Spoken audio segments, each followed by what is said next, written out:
Happy birthday! Oh my god, I cannot believe this. What? তুই আমার বার্থডের কথা মনে রেখেছিস আরে? After all, you are my best friend. By the way, আমি রাত 12টায় তোকে উইশ করলাম আর তুই আমাকে এখনো একটা থ্যাংক ইউ বললি না। সরি রে, thank you so much my dear best friend. You are most welcome, Petni. ওই তুই আমাকে পেতনি বললি কেন রে? আমি কি পেতনির মতন দেখতে নাকি শুনি?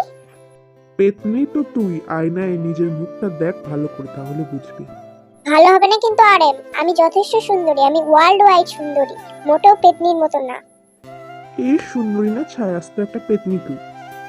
আর একবার পেতনি বললে কিন্তু খুব খারাপ হয়ে যাবে। ও তাই নাকি, কি করবি শুনি? বেশি কিছু না, ফোনটা কেটে দিয়ে মোবাইল অফ করে রাখবো। ইস, ফোন কাটবে ম্যাডাম, কেটেই দেখ না পেতনি, তারপর দেখিস আমি কি করি। কি করবি শুনি? এইসব ছাড়, একটা গুড নিউজ আছে, কিন্তু সেটা তোকে বলবো না। কিসের গুড নিউজ বল না প্লিজ। তুই ফোন কেটে দিয়ে মোবাইল অফ করে রাখ, তোর কোনো গুড নিউজ শুনতে হবে না। প্লিজ আরে বল না রে, প্লিজ প্লিজ প্লিজ বল না রে। ঠিক 4 দিন পর আমি বাড়ি যাচ্ছি। সত্যি? রে পেতনি, সত্যি। আমার সঙ্গে দেখা করবি কবে? ওই দিনই দেখা করব বিকেল 5টায়। কোথায় দেখা করবি? এয়ারপোর্টে 5টায় পৌঁছে যাবি, কিন্তু আমি গিয়েই যেন তোকে দেখতে পাই। ঠিক আছে, আমি ঠিক সময়ে পৌঁছে যাব, কিন্তু একটা কথা বল তো, তুই এতদিন আমাকে ফোন করিসনি কেন? আর বলিস না, দিল্লিতে যাওয়ার দিন ট্রেনে আমার মোবাইল চুরি হয়ে গেছিল, কোনো বন্ধু বান্ধবীর নাম্বারই ছিল না এতদিন আমার কাছে। তাহলে এখন আমার ফোন নাম্বার কোথায় পেলি? তোর বোনের থেকে নিয়েছি। আমার বোন? ওকে তুই কোথায় পেলি? কয়েকদিন আগে এফবিতে ওর সাথে কথা হয়, তখনই ওর কাছ থেকে ফোন নাম্বারটা নিয়েছিলাম। আর তুই তো একটা আস্ত পেতনি রে, এখনো পর্যন্ত ইন্টারনেটের সঙ্গে কোনো সম্পর্ক তৈরি করতে পারলি না।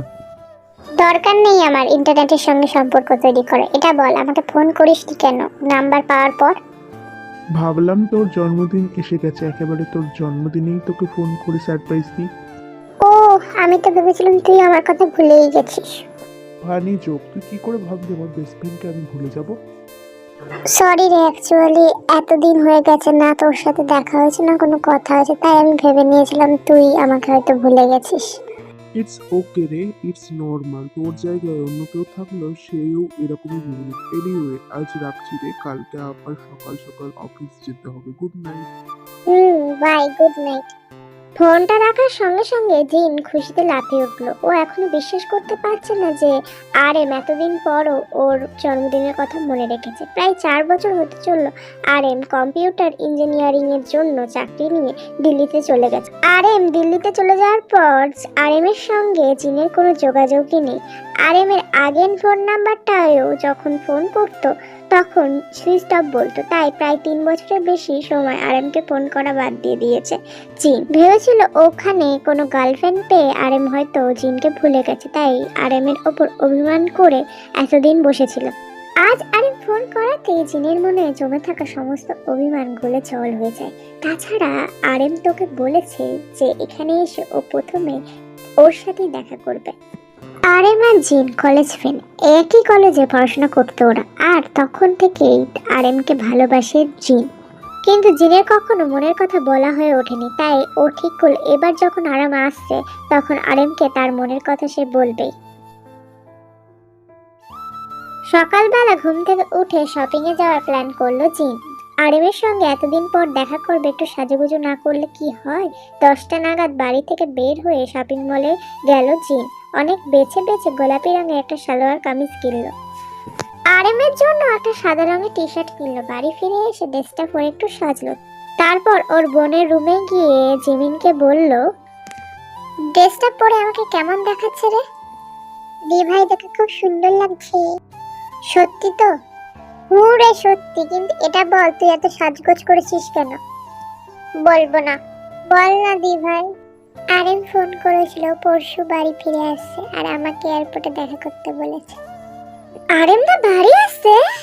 ও, এই জন্যই তুই এত খুশি? রে, কিন্তু আমি তোর উপরে প্রচন্ড রেগে আছি। কেন, আমি আবার কি করেছি? আরএম তোর থেকে আমার ফোন নাম্বার নিয়েছে, এই কথাটা আমাকে বলিসনি কেন? সরি রে দীপ ভাই, আরএম দা আমাকে বলেছিল যে তোর জন্মদিনে ফোন করে তোকে সারপ্রাইজ দেবে, তার আগে যেন আমি তোকে কিছু না বলি। ঠিক আছে, কিন্তু আমি তোর উপর এখন আরো বেশি রেগে যাচ্ছি। কেন? এখন আমি আবার কি করলাম? আজকে আমার জন্মদিন আর তুই আমাকে এখনো শুভেচ্ছা জানালি না। সরি আমার মিষ্টি দি ভাই, তোকে জন্মদিনের অনেক অনেক শুভেচ্ছা জানাই। তুই সব সময় খুশি থাক, আর এই নে তোর গিফট। Thank you. তারপর ওরা দুই বোন মিলে ঘুরতে বেরোলো। সারাদিন ঘোরাঘুরি করে খেয়ে দিয়ে সন্ধ্যাবেলা বাড়ি ফিরে এলো। তবে এইসবের মাঝে তোমাদের একটা কথা বলা হয়নি যে জিন আর জিনের মা মারা গেছে 2 বছর আগে, আর জিমিনের বাবা আছে। বাড়িতে এসে ওরা দেখে ওদের বাবা অফিস থেকে ফিরে একটা ছোট্টখাট্টো বার্থডে পার্টির আয়োজন করেছে, আর একটা কেকও নিয়ে এসেছে। জিমিন তোমরা চলে এসেছো, কাম হিয়ার মাই ডটার, এখানে আসো, এসে কেকটা কাটো, এটার সবাই অপেক্ষা করছে তো জিন। এরপর জিন গিয়ে ওর বাবাকে হাক করলো। এরপর কেক কাটা শুরু হলো। প্রথমে উপু দিয়ে কেকটাকে নেভালো, তারপরে উইশ করলো, তারপরে কেক কাটিং হলো। এরপর জিন সবাইকে কেক খাইয়ে দিল। অনেক রাত পর্যন্ত সবাই মিলে আনন্দ করলো। পরের দিনটা সারাদিন খুব আনন্দের সঙ্গে কাটালো জিন পরিবারের সকলের সঙ্গে। সারাদিন হই হুল্লোড় খাওয়া দাওয়া নিয়ে মেতে থাকলো। তারপর রাতে খাওয়ার পর নিজের রুমে গিয়ে আরএমকে কল করলো। কি রে, কি করছিস? এই তো শুয়ে আছি, তুই কি করছিস? আমিও শুয়ে আছি। খাওয়া হয়ে গেছে তোর? রে, হয়ে গেছে। তোর? আমিও এইমাত্র খেয়ে এলাম। ও, জন্মদিন কেমন কাটলো তোর? খুব মজা করেছি। সারাদিন জিমিনের সাথে ঘোরাঘুরি করেছি, রেস্টুরেন্টে খাওয়া দাওয়া করেছি, তারপর সন্ধ্যাবেলা বাবা জন্মদিন উপলক্ষে পার্টি দিল, সেখানে খুব মজা করেছি। তবে তোকে খুব মিস করেছি। সরি রে, ভেবেছিলাম তোর জন্মদিনে তোর সামনে গিয়ে তোকে সারপ্রাইজ দেবো, কিন্তু ছুটি পাইনি। অনেক বলার পর এই ছুটিটা পেলাম। ও কতদিনের ছুটি পেয়েছিস? প্রথমে বলেছিল 2 সপ্তাহ, তারপর অনেক রিকোয়েস্ট করার 1 মাসের ছুটি পেয়েছি। ভালোই হলো, এই 1 মাস প্রচুর আড্ডা দিতে পারবো তোর সাথে। রে, তোকে আর একটা সারপ্রাইজ দেওয়ার আছে। ফিরে গিয়ে। কি সারপ্রাইজ? বল না রে। ফিরে গিয়েই বলবো। বল না রে, বল না, না হলে আমার আজকে আর ঘুম হবে না। কালকে আমার সঙ্গে আমার গার্লফ্রেন্ড যাচ্ছে ওখানে। না, তোমরা যাও, বাই। জিন কথাগুলো বলে ওখান থেকে চলে যেতে লাগলো। কিছুক্ষণ যাওয়ার পরই হঠাৎ ওর মনে হলো কেউ যেন ওর হাতটা টেনে ধরলো। পিছন ফিরে তাকিয়ে দেখলো আরএম ওর হাত টেনে ধরেছে। গার্লফ্রেন্ড? কি? হ্যাঁ রে হাদারাম, আমি তোকেই ভালোবাসি, শুধু তোকেই। সত্যি জিৎ, সত্যি তুই আমাকে ভালোবাসিস? সত্যি তুমি আমাকে ভালোবাসিস? সত্যি? হ্যাঁ রে গর্ধব, সত্যিই তোকে আমি খুব ভালোবাসি। চল এবার বাইরে যাই। এতক্ষণে মনে হয় তোর বয়ফ্রেন্ড চলে এসেছে, তোর সাথে ওকে মিট করাবো।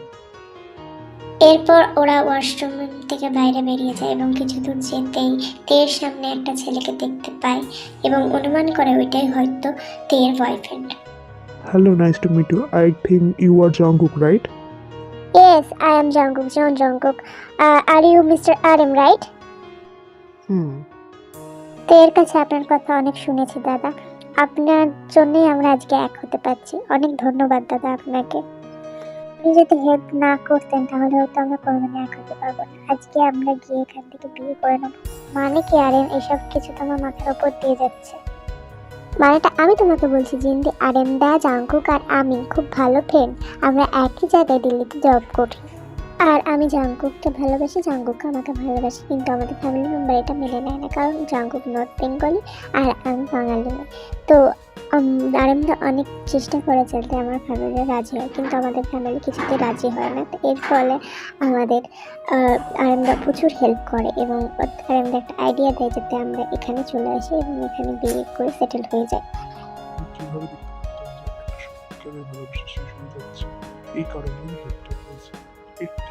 অনেক অনেক ধন্যবাদ আরএমদা আপনাকে। এখন তাহলে আমরা আসি। হ্যাঁ, সাবধানে যাও, আর বিয়েতে নিমন্ত্রণ করতে ভুলো না যেন। হ্যাঁ অবশ্যই, আপনারাও ভুলবেন না।